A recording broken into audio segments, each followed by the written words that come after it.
There was also a prophet, Anna, the daughter of Phanuel of the tribe of Asher. Luke's gospel talks about two prophets today. One of them gets many more lines of text than the other one. Luke talks about Simeon, but he also talks about Anna, the prophet, who never left the temple, but worshipped night and day, fasting and praying. And when she saw the child Jesus, she began to give thanks to God. And it says, and spoke about the child to all who were looking for the redemption of Jerusalem. Now, I've known over my years in the church many women like Anna the prophet, like Eleanor Munger, a modern-day prophet, whose life echoed the quiet, persistent devotion of Anna. Eleanor was a humble woman. She was easily overlooked by those with louder voices who got more lines of text. Yet she always knew just the right thing to say or do at just the right moment. I first met Eleanor in 1987 when I started working at the cathedral in Houston. At 75 years old, she was a retired Montessori teacher. She was short and stout. She had steel gray hair neatly swept up into a sensible bun and a smile that could light up any room.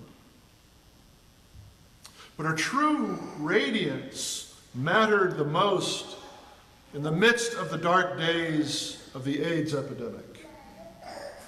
It was then that she worked for the redemption of those who were dying. During the early days of the AIDS crisis, a time when fear and ignorance and prejudice conspired to isolate the vulnerable, Eleanor saw something that mirrored the grief and the longing of Anna. Along with other members of the cathedral, she had been visiting patients in the county hospital in Houston. And she was warned not to approach a particular ward where patients with a mysterious, untreatable illness were kept. They were mostly gay white men, horrifically sick. Their resources were spent on medical bills. Many had been rejected because they were gay and because of the disease. It was so terrible that even some members of the hospital staff would avoid contact with them. But these patients had no place else to go, and they would stay in that terrible ward until they died. So the day that Eleanor visited with the other members of the cathedral, she walked by the forbidden ward and she looked through the window in the door and she saw that the patients' beds hadn't been made and that food trays were stacked up because nobody would go in to take them out. A few years later, when we started talking to each other, she told me that it was not long after this experience that she had a vision. In the middle of the night, she heard someone knocking on her door, which was the garage apartment behind her daughter and son-in-law's house. She got up out of her bed to see who it was, but there was no one there. This happened twice more that night. She heard the knocking and she got up and no one was there. And after getting out of bed the third time, she sat and she listened for what God was saying to her. And this is what she heard. A voice told her that she needed to care for those who were dying from AIDS, that she needed to house them and touch them so that they could die with dignity. Being a sensible Episcopalian, she went to the vestry for financial help to bring her vision to birth, but at that time, they just couldn't imagine what she was talking about. I mean, it seemed like an outrageous request and a waste of money. But shortly after, someone at the cathedral walked up to her, a deacon, as it turned out, and gave her a check for $10,000. she was able to bring her vision to life. And she founded the first hospice in the state of Texas, one of the first hospices for people living and dying from AIDS. And she named it Omega House. For those of you that may not remember the days, back then it was not unusual for people to die very quickly and to die very alone, to die without contact. But one of those early days, she went to the park in the city's neighborhood, and she was looking for people that were dying from AIDS. And one day she found a very sick man sleeping on a park bench. Someone, she told me, who was no older than her grandson. And as she would always do, she took him into her arms. And she took him to Omega House where he could die with dignity. And the man said to Eleanor, "You're the first person who's touched me in weeks." These revelations broke her heart and actually stirred her to more radical acts of compassion.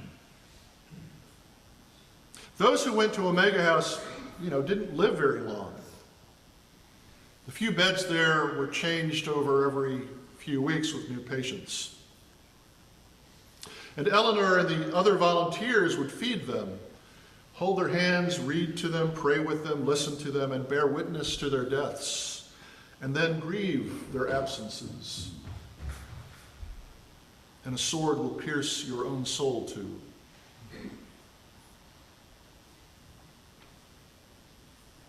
Luke's gospel says that Anna spends every day and night in prayer and fasting.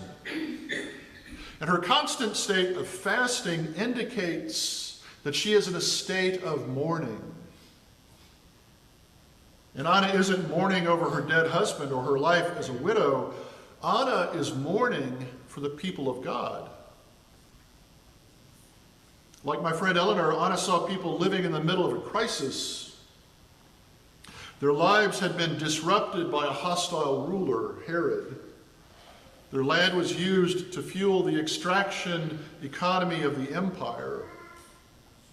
Their access to the temple was closely guarded by the Roman occupation force. Anna mourns that the people's dignity is consistently being undermined. But then, in the face of a child, she sees something new, a new vision. God has come to bring restoration and wholeness to the people. And suddenly her mourning turns to praise. And Luke specifies that Anna is of the tribe of Asher, which is sort of potentially a toss-off detail, except that Asher is one of the smallest tribes and is located in the northern kingdom, which indicates that it is obscure and unclean. And scholars argue that this detail underscores the inclusive nature of Israel's restoration. All tribes, including those historically marginalized, are represented in the eschatological gathering of God's people. So in Luke's perspective, even lost tribes are brought into the fullness of God's plan. No one is left behind. Both Anna and Eleanor lived lives woven together with sorrow and compassion, and strangely, with joy too. Anna, waiting in the temple, had her mourning for a broken world transformed into the voices of praise when she saw God's redemption in the form of a child. And Eleanor, in her everyday acts of compassion, transformed the lives of the lonely and those who despaired, who had been cast aside, into moments of dignity and love. And their lives remind me that God often speaks to those who are easy to ignore, whispering the promise of redemption in the night watches. Anna and Eleanor testify to the truth that stepping out in faith can bring light to the shadows, all of which begins with a vision. The good news calls us to share what we have seen, to speak of redemption where we have experienced it. So where do you experience the gentle urgings of the Spirit? What do you hear in the night watches? How would you, like Anna and Eleanor, embrace those whom the world neglects and to act boldly in the name of God's redeeming work? Because in our world today, where divisions and differences are being used to separate us, we are called to speak of God's salvation to everyone, regardless of gender or age or social status or background or national origin.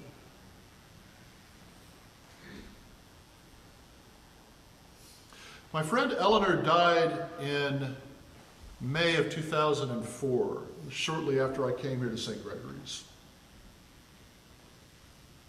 And although her health had faded by then, and it meant that she couldn't spend her nights and her days at a mega house as she first had, her example of compassion continued. Her vision of offering loving care to all people is carried on to this day by those who continue her work. And she shares with her sister Anna, separated by millennia, a vision of restoration and dignity and hope for every human being. So listen to Anna. Listen to Eleanor. Attune your heart to the sound of the Spirit's voice in the quiet moments of life. When you hear the gentle knocking, when God calls you to step beyond the ordinary and offer good news to the broken, the forgotten, and the hurting, remember that you do so in the company of the saints. And remember that we too become bearers of light. And may we, like them, hold in our arms and hearts the promise of life for all nations and glory for all people.